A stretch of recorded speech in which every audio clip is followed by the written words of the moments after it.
नमस्कार दोस्तों, कहानियाँ क्राइम की चैनल पे आपका स्वागत है।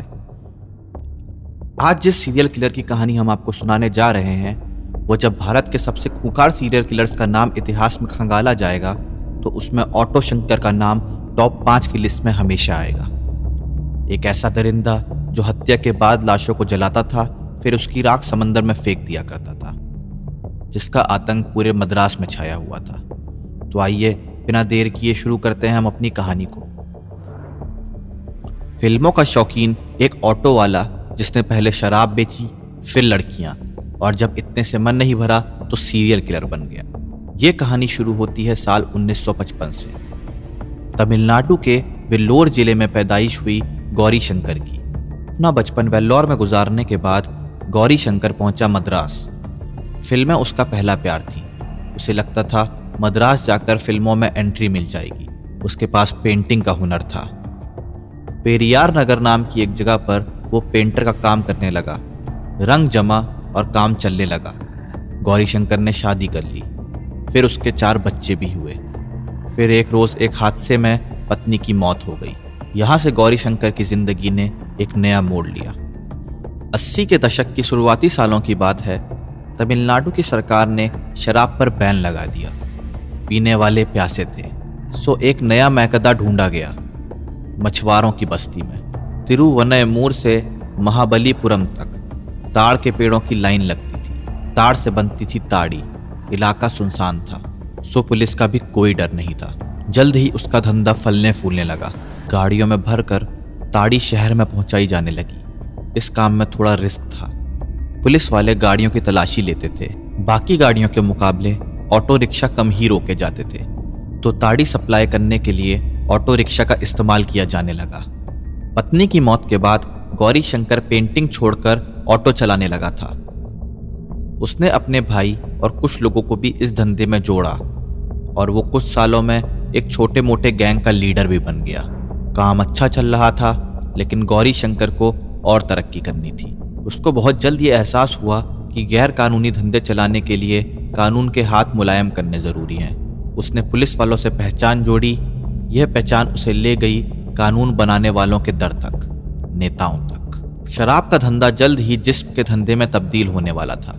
ऑटो रिक्शाओं की संख्या अब एक वचन से बहुवचन में तब्दील हो चुकी थी, लेकिन अब उनसे ताड़ी नहीं, लड़कियां सप्लाई होती थी। इस धंधे ने गौरी शंकर को एक नया नाम और नई पहचान दी, ऑटो शंकर, अंडरवर्ल्ड डॉन। कुछ लोग इसे गैंगस्टर ऑटो शंकर भी कहा करते थे। डॉन के 3 हाथ मोहन, एल्डिन और शिवाजी थे। तीनों ने मिलकर जल्द ही ऑटो शंकर को तिरुवनयमूर का सबसे बड़ा डॉन बना दिया। पेरियार नगर अब भी शंकर का गढ़ था। यहाँ झोपड़पट्टियों में सेक्स का कारोबार होता था। इस कारोबार के लिए लड़कियां कुछ अपनी मर्जी से आती थीं तो कुछ जबरदस्ती लाई जाती थी। निजी जिंदगी में अब शंकर तीसरी शादी कर चुका था। इंडियन एक्सप्रेस में सितंबर 1990 में छपी पत्रकार के.एम. थॉमस की रिपोर्ट के अनुसार उसकी तीसरी बीवी का नाम ललिता था, और ललिता ही वो पहली शख्स बनी जिसका उसने कत्ल किया।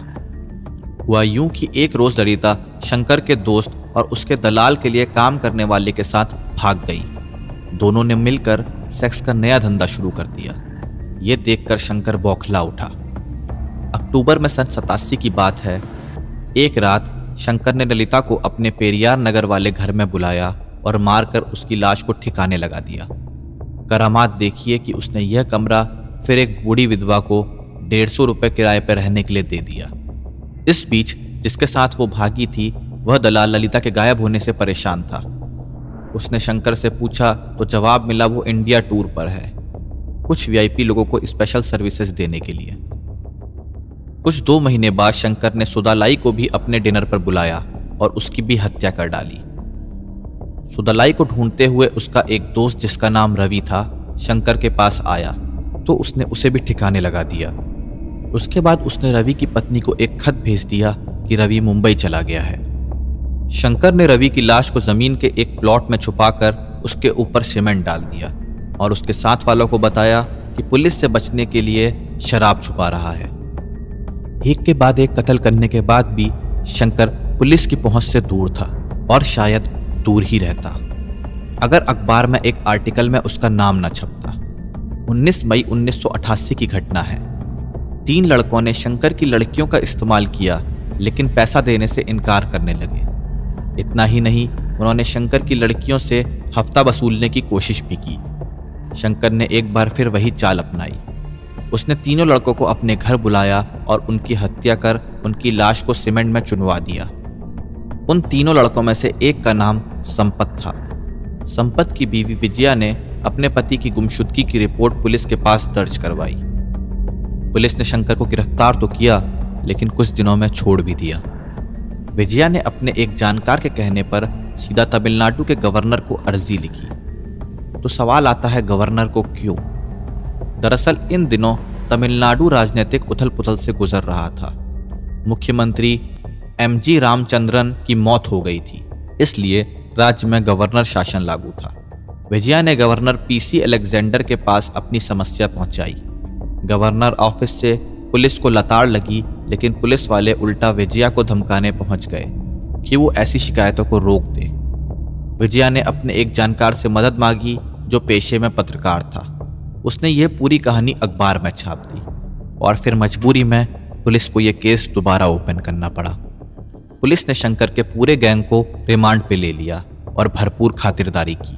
शंकर का दायां हाथ एल्डिन सबसे पहले टूटा। उसने जुर्म कबूल किया और सरकारी गवाह बनने के लिए राजी भी हो गया। शह पाकर पुलिस शंकर के पास पहुंची और फिर उसको भी अरेस्ट कर लिया। इस बार उसने भी जुर्म कबूल कर लिया। पुलिस ने पेरियार नगर में 5 लाशें बरामद की। शंकर ने उन्हें सीमेंट की दीवारों में चुनवा दिया था। ये महज शुरुआत थी। जब शंकर की प्रॉपर्टी खंगाली गई तो एक डायरी मिली। डायरी में तमाम पुलिस वालों के नाम थे, कुछ के साथ उनकी फोटो भी थी। पुलिस वालों की इतनी फजीयत हुई कि 2 पुलिस वाले सस्पेंड करने पड़े। एक डिप्टी सुपरिटेंडेंट को लंबी छुट्टियों पर भेज दिया और बाद में उसे भी सस्पेंड करना पड़ गया। अदालत में शंकर ने बताया कि क्राइम की दुनिया में आने का कारण सिनेमा था। बहुत पहले जब वो शराब का धंधा कर रहा था, उसे बाबू नाम के एक दलाल की हत्या की खबर मिली। पुलिस ने एक फिल्म एक्ट्रेस के भाई को गिरफ्तार किया। पता चला कि एक्ट्रेस जिस फरोशी के धंधे में शामिल है और सारा झगड़ा रेट को लेकर हुआ था। इसी से शंकर को सेक्स के कारोबार में उतरने का आइडिया मिला। कत्ल के आइडिया भी उसे फिल्म से मिले थे। उसे फिल्म में विलेनो जैसा बनना था। उस वक्त के additional director general of police ने एक सेमिनार में कहा था कि शंकर के मॉरल करप्शन की वजह भी सिनेमा ही था। शंकर ने एक खुलासा किया था। उसके अनुसार जिन लड़कियों को वो किडनैप करता था, वो नेताओं के लिए भेजी जाती थी। कई बार लड़कियों का रेप होता था, जिसके बाद शंकर उनकी हत्या कर उन्हें समंदर में फेंक दिया करता था। ये राजनेता कौन थे? द न्यूज़ मिनट के एक आर्टिकल में पत्रकार बाबू जयकुमार बताते हैं कि कई बड़े नेताओं का नाम उछला था। वे सब शंकर के कस्टमर थे। शंकर उनकी तस्वीरें और वीडियो बनाकर रखता था, शायद ब्लैकमेल करने के लिए। बाबू के अनुसार पुलिस ने वो सब तस्वीरें और वीडियो नष्ट कर डाले थे। बाबू ये भी बताते हैं कि शंकर की पहुंच काफ़ी ऊपर तक थी। अगर वो आज जिंदा होता तो शायद मंत्री बन गया होता, लेकिन गवर्नर रूल और बदलते राजनीतिक हालत से उसका गेम ओवर हो गया। तमाम गुनाहों के लिए शंकर और उसके 2 साथियों को फांसी की सजा मिली। हालांकि मौत से पहले एक ड्रामा और हुआ। शंकर को मद्रास सेंट्रल जेल ले जाया जा रहा था। एक रोज मौका देखकर वो अपने 4 साथियों के साथ भाग निकला। जांच में पता चला कि जेल वार्डन ने उनकी मदद की थी। तीनों जेल वार्डन को 6-6 महीने की सजा दी गई। कुछ महीने बाद शंकर को फिर से पकड़ लिया गया। उसे दोबारा जेल में डाला गया। यहाँ भी उसकी ऐश थी। जब वो चाहता, जेल में उसके खाने को पीने को जो चाहे मिल जाता था। ये सब जिन राजनीतिक कॉन्टैक्ट्स के बदौलत हो रहा था, उनकी मदद से शायद वो फिर से बच जाता, लेकिन जेल से भागने की वजह से उसे सजा में छूट के रास्ते बंद हो गए। उस वक्त राष्ट्रपति की कुर्सी में शंकर दयाल शर्मा बैठे हुए थे। उन्होंने शंकर की मर्सी पिटीशन को रिजेक्ट कर दिया। 27 अप्रैल 1995 में सालेम जेल में जल्लाद ने फांसी का लीवर खींचा और गौरी शंकर उर्फ ऑटो शंकर की फिल्मी कहानी का समापन हुआ। दोस्तों, उम्मीद करते हैं कि आपको ये कहानी पसंद आई होगी। आगे भी ऐसी कहानी सुनने के लिए चैनल को सब्सक्राइब करें और वीडियो को लाइक करें। और अगर आपको किसी और सीरियल किलर की कहानी सुननी है तो कृपया हमको कमेंट सेक्शन में ज़रूर बताएं। धन्यवाद।